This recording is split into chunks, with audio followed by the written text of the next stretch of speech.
ஆன்மீக சொந்தங்கள் அனைவருக்கும் அன்பான மாலை வணக்கம். நம்மளுடைய சேனலில் தொடர்ந்து வரக்கூடிய மார்ச் 18ஆம் தேதி அன்னைக்கு நிகழக்கூடிய அமாவாசையை பற்றி தாங்க நிறைய விஷயங்களை பார்த்துட்டு வந்துட்டு இருக்கோம். இந்த பதிவுலையும் அமாவாசையை பற்றின நிறைய சுவாரஸ்யமான தகவல்களையும் கூடவே அமாவாசைக்கு பிறகு ஏற்படக்கூடிய கிரக மாற்றங்களால் கடகராசி நேர்களுக்கு என்னென்ன மாற்றங்களானது நடக்கப் போகுது, அடுத்தடுத்து நிகழக்கூடிய விஷயங்களை பற்றி தான் இந்த பதிவில் நம்ம தெரிஞ்சுக்க போகிறோம். வீடியோக்குள்ளே போகிறதுக்கு முன்னாடி நீங்களும் நம்ம சேனலை சப்ஸ்கிரைப் பண்ணாமல் இருக்கீங்க அப்படின்னா மறக்காமல் சேனலை சப்ஸ்கிரைப் பண்ணிக்கோங்க. கூடவே பக்கத்தில் இருக்கிற பெல் சிம்பளையும் கிளிக் பண்ணிக்கோங்க. அப்போ தான் நாங்கள் போடக்கூடிய வீடியோக்கள் எல்லாமே உங்களுக்கு நோட்டிஃபிகேஷன் உடனுக்குடன் வந்தடையும். நீங்களும் பார்த்து பயன்பெறலாம். வாங்க வீடியோக்குள்ளே போகலாம்.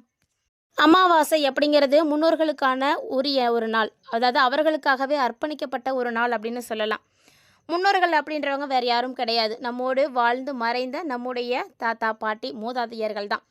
ஸோ நம்மோடு வாழ்ந்து மறைந்தவர்கள் ஏதோ ஒரு காரணங்களால் நம்மளை விட்டு விடைபெற்று போனவங்க, அதாவது அவங்களுடைய ஆத்மா சாந்தி அடையணும் அப்படிங்கிறதுக்காக நம்ம அவங்கள வழிபாடுகள் செய்கிறோம். அதுவும் அமாவாசை நாளில் மட்டும்தான் அவங்களுடைய பசியும் தாகமும் அதிகமாக இருக்கும் அப்படின்னு சொல்லுவாங்க. அதனால தான் அன்றைய தினத்தில் அவங்களுக்கு பிடித்தமான உணவுகளை சமைத்து அவங்களுக்காக நம்ம படையல் போடுறோம். அப்படி படையல் போடும் பொழுது அவங்களுடைய பசி தாகம் தீர்ந்து நமக்கு நல்லாசிகள் கொடுத்துட்டு போவாங்க. யாருடைய குடும்பத்தில் தொடர்ந்து பிரச்சனைகள் இருக்குது, தொடர்ந்து வியாதிகள் இருக்குது, தொடர்ந்து கடனால் சூழப்பட்டிருக்காங்க, எப்போ பார்த்தாலும் வீட்டில் சண்டை சச்சரவுகளானது ஏற்பட்டுருக்கு அப்படின்னா கண்டிப்பாக அவங்களுக்கு மூதாதையர்களுடைய சாபங்கள் இருக்குது அப்படின்னு தான் அர்த்தம். இதை தாண்டி இன்னும் பார்த்தீங்கன்னா நிறைய குடும்பங்களில் திருமண தடையானது இருந்துகிட்டு இருக்கும். தொடர்ந்து ரொம்ப வருடங்களாக திருமணம் நடக்காமல் இருக்கும். இல்லை அப்படின்னா குழந்தை பாக்கியம் தடைப்பட்டுகிட்டே போகும். ஸோ இது எல்லாத்துக்குமே காரணம் என்னென்னா மூதாதையர்களுடைய சாபமாக இருக்கலாம், இல்லைன்னா குலசாபங்கள் அப்படின்னு சொல்லுவாங்க. ஸோ இப்படி யார் ஒருவருடைய குடும்பத்தில் நடந்துகிட்டு இருக்கோ அவங்களாம் நோட் பண்ணிக்கோங்க. உங்களுடைய ஜாதகத்தை கொண்டு போய் பார்த்தீங்கன்னாவே தெரியும் உங்களுக்கு பித்ருதோஷம் அப்படின்றது ஒன்று இருக்கா இல்லையா அப்படின்னு. யார் ஒருவருமே நம்முடைய சந்ததியர்களுக்கு விட்டு போகக்கூடாத ஒரு தோஷம் அப்படின்னா அது பித்ருதோஷம்தான். ஏன்னா நம்மளால் அவங்க பாதிப்படையக்கூடாது. நீங்கள் தெரிஞ்சோ தெரியாமலோ செய்யக்கூடிய பாவங்கள் அது உங்களுடைய சந்ததியினரை தான் சேரும். அப்படின்றதுனால முடிஞ்ச அளவுக்கு நீங்களே நல்லது செய்துட்டு போங்க. அப்போ தான் அவங்களுடைய வருங்காலத்தில் வரக்கூடிய சந்ததியர்கள் எல்லாருமே நல்லா இருப்பாங்க. ஒரு குடும்பம் சுபிட்சமாக இருக்கணும் அப்படின்னா கண்டிப்பாக அவங்களுக்கு முன்னோர்களுடைய ஆசி இருக்கணும். உங்களுடைய முன்னோர்களுக்காக நீங்கள் அமாவாசையில் வழிபாடுகள் செய்கிறீங்களா அப்படின்றத மறக்காமல் கமெண்ட் பண்ணுங்கள். வரக்கூடிய மார்ச் 18 புதன்கிழமை அன்னைக்கு உருவாகக்கூடிய அமாவாசை ரொம்ப அற்புதமான ஒரு அமாவாசை. இந்த அமாவாசை அப்படின்றதுல ஒரு சில விஷயங்களை குறிப்பிட்டு செய்யணும், ஒரு சில விஷயங்களை செய்யக்கூடாது அப்படின்னு நம்மோடு வாழ்ந்தவர்கள் நம்முடைய முன்னோர்கள் பார்த்திங்கன்னா பழக்கப்படுத்தியிருக்காங்க. ஸோ வழி வழியாக அவங்க செய்துட்டு வரக்கூடிய விஷயங்கள் எதுவுமே கெட்டது கிடையவே கிடையாது. இப்போது நம்மளுடைய நாகரிகம் அப்படின்ற பேரில் நிறைய விஷயங்களை மாற்றிட்டு வந்துட்டு இருக்கோம். ஆனால் அதை தாண்டி அவங்க செய்திருக்கக்கூடிய ஒவ்வொரு விஷயங்களும் நம்முடைய நலனுக்காக மட்டும்தான்.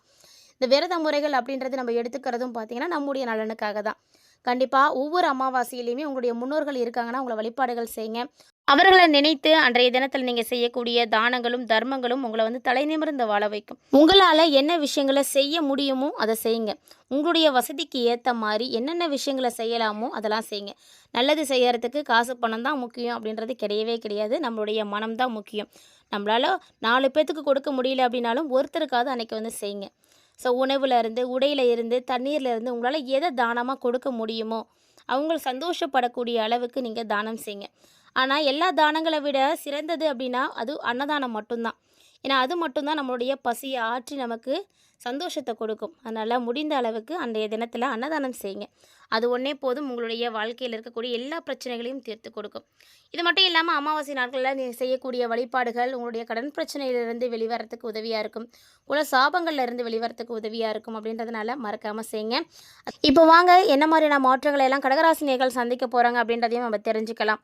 அமாவாசைக்கு பிறகு ஏற்படக்கூடிய முக்கியமான கிரக மாற்றங்கள் அப்படின்னு பார்த்தீங்கன்னா ஆல்ரெடி மார்ச் 6ஆம் தேதி அன்னைக்கு சனி பகவான் பயிற்சி ஆயிட்டாரு. இந்த சனி பயிற்சியே ஒரு சிலருக்கு பார்த்திங்கன்னா மிகப்பெரிய அளவில் ஒரு விடுதலையை கொடுத்துருக்கு அப்படின்னு தான் சொல்லணும். அதை தாண்டி பார்த்திங்கன்னா குருவும் வக்ர நிவர்த்தியாகி நேராக செல்ல போகிறாரு. ஸோ இந்த மாதிரியான கிரகங்களுடைய மாற்றங்கள் இந்த காலகட்டங்களில் மிகப்பெரிய அளவில் ஒரு மாற்றத்தை கடகராசினியர்களுக்கு கொடுக்க போகுதுன்னு தான் சொல்லணும். என்னென்ன மாற்றங்கள் அப்படின்னு பார்த்தீங்கன்னா எதிர்பாராத திருப்பங்கள் கிடைக்கும், எதிர்பாராத திடீர் மாற்றங்கள் உங்களுக்கு கிடைக்கும். தொழில் வேலை அப்படின்னு எல்லாத்துலேயுமே நல்ல முன்னேற்றங்களானது ஏற்படும். இது வரைக்கும் உங்களுக்கு ஒரு சில விஷயங்கள் நடக்காமல் நின்று போயிருக்கலாம். அப்படி எந்த விஷயங்களானது நடக்காமல் நின்று போனதும் அந்த காரியங்கள் இப்போ வேகம் எடுக்க ஆரம்பிக்கும். ஸோ எது நடக்காமல் தட்டி போச்சோ அது சீக்கிரமாக இப்போ நடக்க ஆரம்பிக்கும். பணவரவு அப்படின்றது ரொம்ப ரொம்ப திருப்திகரமாகவே இருக்கும். பணவரவுக்கெலாம் எந்த விதமான பிரச்சனையும் கடகராசிக்காரங்களுக்கு கண்டிப்பாக இருக்கவே இருக்காது. ஏன்னா இது வரைக்கும் நீங்கள் அஷ்டம சனியால் நிறைய பாதிப்புகளை பார்த்தீங்க. இப்போது சனி பகவான் உங்களுக்கு அஷ்டமத்திலேருந்து விலகிட்டார் அப்படிங்கும் பொழுது நிறைய வகைகளில் உங்களுக்கு முன்னேற்றங்களை கொடுப்பார். அது மட்டும் இல்லாமல் இந்த அமாவாசைக்கு அப்புறமா சுக்கிரனும் புதனும் சாதகமாக இருக்கிறாங்க. ஸோ சுக்கிரன் புதன் 2 பேருமே பார்த்தீங்கன்னா ஒரு சுப கிரகங்கள் தான். அவங்க 2 பேரும் உங்களுக்கு சாதகமாக இருக்கிறதுனால கடகராசி நேயர்களில் யாருக்கெல்லாம் நண்பர்களால் உதவிகள் வந்து வேணும்னு நினைக்கிறீங்களோ, நண்பர்களுடைய ஆதரவு வேணும்னு நினைக்கிறீங்களோ, உங்களுக்கு அது எல்லாமே இப்போ வந்து கிடைக்க ஆரம்பிக்கும். இருந்தாலும் பார்த்தீங்கன்னா, முக்கியமாக ஒரு சில முடிவுகள் நீங்கள் எடுக்கிறீங்க அப்படின்னா, அந்த இடத்துல மட்டும் கவனமாக இருந்துக்கோங்க. ஏன்னா எல்லாரும் எல்லா முடிவுகளையும் சரியான முடிவுகளாக எடுக்கிறது கிடையாது. இந்த காலகட்டங்களில் நீங்கள் அதில் நல்ல கவனம் எடுங்க. நல்ல ஆலோசனைகள் வந்து வேணும். அந்த மாதிரி நல்ல ஆலோசனைகளையும் வந்து எடுத்துக்கோங்க. தொழில் வேலை அப்படின்னு பார்க்கும் பொழுது ரொம்ப சிறப்பாக இருக்கும். ஏன்னா தொழில் வேலை அப்படின்னு பார்க்குறப்போ நீண்ட நாட்களாக உங்களுக்கு என்னென்ன தடைகளானது இருந்துட்டு இருந்துச்சோ அந்த தடைகள் எல்லாமே இப்போ வந்து நீங்க போகுது. ஸோ கடகராசி நேர்கள் அப்போது உங்களுக்கு என்ன கிடைக்குன்னா தடைகள் எல்லாம் நீங்கி புதிய வாய்ப்புகள் கிடைக்கும். அப்படி ஒருவேளை புதிய வாய்ப்புகள் உங்களுக்கு இந்த டைமில் கிடைக்கிது அப்படின்னா அதை மிஸ் பண்ணிடாதீங்க. ஏன்னா உங்களுடைய வாழ்க்கையில் மிகப்பெரிய அளவில் ஒரு திருப்பு முனையாக அந்த வாய்ப்பு இருக்கும். அதே போல் கூட்டு தொழில் செய்துட்ருக்கீங்க அப்படின்னா அதில் உங்களுக்கு இப்போ லாபம் கிடைக்கும். இது நாள் வரைக்கும் கிடைக்கல அப்படின்னாலும் இப்போ வந்து கிடைக்க ஆரம்பிக்கும். அமாவாசையில் கண்டிப்பாக உங்களுக்கு இந்த மாற்றங்கள் நிகழும். அதே போல் பொருளாதாரம் ரொம்ப நல்லா இருக்குது. பணவரவை பொறுத்த வரைக்கும் எந்த பிரச்சனையும் உங்களுக்கு இருக்கவே இருக்காது. பழைய கடன்கள் எதுவும் இருக்குது அப்படின்னா கூட அதுவுமே இப்போ வந்து உங்களுக்கு குறையத்தான் ஆரம்பிக்குமே தவிர எந்த வகையிலையுமே வந்து அதிகரிக்க ஆரம்பிக்காது. கடன் பிரச்சனையால் சூழப்பட்டிருக்கக்கூடியவங்களாம் இந்த சனிப்பெயர்ச்சிக்கு அப்புறமா உங்களுடைய கடனை அடைக்க போகிறீங்க அப்படின்னு தான் அர்த்தம். எதிர்பாராத பணவரவுகள் எல்லாம் கொடுக்கும். மகிழ்ச்சி வந்து கிடைக்கும். குடும்பத்தில் பார்த்தீங்கன்னா சுப நிகழ்வுகளானது நடக்கும். இது வரைக்கும் நடக்காத விஷயங்கள் நடக்கும். அதாவது உங்களுடைய சொந்தங்களுக்குள்ளே நடக்கக்கூடிய விஷயங்கள் கூட உங்களுக்கு சந்தோஷத்தை கொடுக்கும். நீங்கள் ரொம்ப நாளாக அதை எதிர்பார்த்துட்டு இருப்பீங்க. அந்த மாதிரி நிறைய மாற்றங்கள் கண்டிப்பாக இருக்குது. உறவினர்கள் மூலமாகவும் நல்ல செய்திகள் எல்லாம் வந்து சேரும். ஸோ உங்களுடைய சொந்த பந்தங்கள் முன்னாடி நீங்கள் வந்து ரொம்ப சந்தோஷமாக இருக்க முடியும். உடல்நலம் அப்படின்னு பொறுத்த வரைக்கும் கண்டிப்பாக கவனமாக தாங்க இருக்கணும். கடகராசி நேயர்களுக்கு எல்லா விஷயங்களும் சிறப்பாக நடந்தாலுமே கூட ஆரோக்கியம் அப்படிங்கிறது கவனிக்கப்பட வேண்டிய இடத்துல தான் இருக்குது. அதனால் ஆரோக்கிய ரீதியான பிரச்சனைகள் உங்களுக்கு ஏற்படாமல் இருக்கிறதுக்கு ரொம்ப ரொம்ப கவனமாக இருங்க. அதே போல் தேவையில்லாத அலைச்சல் ஒரு சில விஷயங்களை வந்து செய்யறதுக்கு நம்ம அலைய வேண்டியதாக இருக்கும். அதில் தேவையில்லாத விஷயங்களை எல்லாத்தையும் கண்டிப்பாக வந்து தவிர்த்துக்கோங்க. நீங்கள் தேவையில்லாமல் அலையிறதே வந்து உங்களுக்கு மிகப்பெரிய அளவில் உடலில் வந்து பாதிப்புகளை கொடுத்துடும். முடிஞ்ச அளவுக்கு அலைச்சல் எல்லாம் குறைச்சிக்கோங்க. கிட்டத்தட்ட பார்த்தீங்கன்னா இந்த காலகட்டங்களில் உங்களுக்கு நிறைய மாற்றங்கள் தான் வந்து ஏற்பட போகுது. இருந்தாலுமே கூட சின்ன சின்ன விஷயங்களில் கூட நீங்கள் கவனமாக இருக்கணும். செலவு அப்படின்றது கண்டிப்பாக இருக்கத்தான் செய்யும். அந்த செலவை வந்து நீங்கள் சரி பண்ணிக்கோங்க. திருமணம், குடும்பம், காதல் இப்படியெல்லாம் பார்த்தீங்கன்னா குரு வக்கர நிவர்த்தியாகி இருக்கிறது உங்களுக்கு செலவுகளை கொடுக்கும். அதாவது திடீர் செலவுகள் வரும். எதிர்பாராத அளவுக்கு விரயங்கள் கூட ஏற்படும். குடும்பத்தில் சின்ன சின்ன வாக்குவாதங்கள், கருத்து வேறுபாடுகள் இதெல்லாம் கண்டிப்பாக வரும். அது மட்டும் இல்லாமல் நாள்பட்ட பிரச்சனையாக எதுவும் இருக்குது அப்படின்றதுக்கு இப்போ வந்து தீர்வு கிடைக்கும். ஆனால் அந்த தீர்வு கிடைத்தாலுமே கூட உங்களுடைய வீட்டில் அன்றாடம் பிரச்சனைகள் அப்படின்றது இருந்துக்கிட்டு தான் இருக்கும். அதில் நீங்கள் எதிலும் பெருசாக வந்து தலையிடாதீங்க. பிரச்சனை நடக்குதா அது பாட்டில் நடக்கட்டும், கண்டும் காணாமல் போயிடுங்க. ஒருவேளை அதில் நீங்கள் வீணாக வந்து தலையிட்டீங்க அப்படின்னா, வீணாக வார்த்தைகளை வந்து விட்டீங்க அப்படின்னா உங்களுக்கு தான் பெரிய பிரச்சனையாக முடியும். பெரிய வாக்குவாதங்களாக கூட அதெல்லாம் மாறுறதுக்கு வாய்ப்புகள் இருக்குது. குறிப்பாக திருமண பேச்சுவார்த்தையை பொறுத்த வரைக்கும் கடகராசிக்காரங்க இன்னும் 1 மாதத்துக்கு தள்ளி போட்டுக்கோங்க. இந்த அமாவாசைக்கு அப்புறமா அந்த திருமண பேச்சுவார்த்தைகள்லாம் நடத்தாதீங்க. அடுத்த மாதத்தில் வந்து பார்த்துக்கலாம் அப்படின்னு விட்டுட்டு போயிடுங்க. இல்லை அப்படின்னா அதுவே உங்களுக்கு மிகப்பெரிய அளவில் பாதிப்பாக போய் முடிஞ்சிடும். தொழில் சார்ந்த விஷயங்கள் உங்களுக்கு எந்த பிரச்சனையும் இருக்காது. ரொம்ப நல்லா தான் இருக்குது. அதே போல் உத்தியோகம் சார்ந்த பிரச்சனைகள் எதுவும் இருந்ததுனாலும் தீர்ந்துடும். உத்தியோகத்தில் நீங்கள் ஊதிய உயர்வு வேணும், பதவி உயர்வு வேணும் அப்படின்னு நினைக்கிறீங்கன்னா கூட இந்த டைமில் வந்து உங்களுக்கு வந்து கிடைக்கும். கடகராசினியர்களை பொறுத்த வரைக்கும் இந்த காலகட்டங்களில் பொருளாதாரம் ரொம்ப ரொம்ப நல்லா இருக்குது. ஸோ பணவரவு நல்லா தான் இருக்குது, பொருளாதாரம் நல்லா தான் இருக்குது அப்படின்றதுக்காக அந்த பணம் நம்ம கையிலே இருக்குமா? கண்டிப்பாக இருக்காது. ஏன்னா செலவுகள் உங்களுக்கு அளவுக்கு அதிகமாகவே ஏற்படும். செலவு அதிகரிக்கக்கூடிய ஒரு நேரம். செலவு வந்துக்கிட்டே இருக்குது அப்படின்றதுக்காக நீங்கள் கடன் வாங்கிடாதீங்க. ஏன்னா பணம் தான் நமக்கு வருதே, நம்ம கடன் வாங்கி கடன் அடைச்சிடலாம் அப்படின்னு மட்டும் நினைக்கக்கூடாது.